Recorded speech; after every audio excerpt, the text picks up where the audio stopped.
کراچی کے علاقے Orangi town number 10 میں ایک رہائشی مکان سے 25 سالہ حمزہ کی لاش برآمد ہوئی ہے۔ لواحقین کا موقف ہے کہ نوجوان کو قتل کیا گیا ہے، جبکہ پولیس کا کہنا ہے کہ واقعے کی مختلف پہلوؤں سے تحقیقات جاری ہیں۔ مزید تفصیلات جانتے نمائندہ 5 نیوز آصف انصاری سے۔ آصف، بتائیے گا۔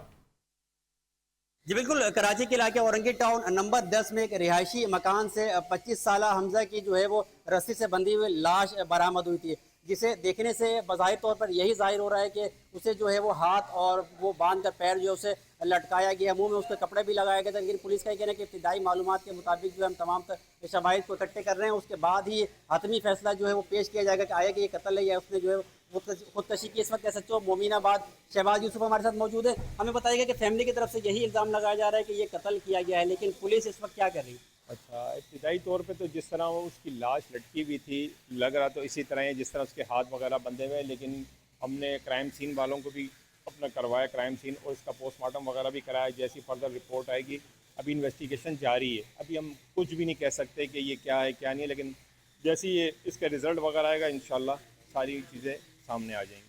اچھا، شک کے بنیاد پر جو ہے بتایا جاتا ہے کہ پولیس نے ان کی زوجہ کو بھی جو ہے وہ حراست میں لیا ہے۔ نہیں، حراست میں نہیں، ویسے ان کو بٹھایا ہوا ہے پوچھ گچھ کرنے کے لیے، تاکہ ساری معلومات لیں کیا ہوا تھا کیا نہیں ہوا تھا۔ باقی جیسے وہ ہوگی پوری انویسٹیگیشن انشاءاللہ اس پہ قانونی کارروائی کریں گے۔ بالکل، ایس ایچ او مومین آباد شہباز یوسف ہمارے ساتھ موجود تھے۔ ان کا کہنا ہے کہ ان کی جو زوجہ ہے اہلیہ، ان کو جو ہے وہ پوچھ گچھ کے لیے اپنے پاس ہم نے بیٹھایا ہوا ہے۔ مزید جو ہے وہ انٹیلیجنس بنیاد پر جو ہے وہ تمام چیزوں کو اکٹھا کیا جا رہا ہے، اور تمام تر شواہد کو جو ہے ہم ایک جگہ کرنے کے بعد جو ہے وہ حتمی فیصلہ یہ ظاہر کیا جائے گا کہ آیا کہ یہ قتل ہے یا انہوں نے جو ہے وہ خودکشی کی ہے۔ تمام تر چیزوں کو جو ہے مکمل کرنے کے بعد جو ہے میڈیا کو بھی رپورٹ پیش کی جائے گی۔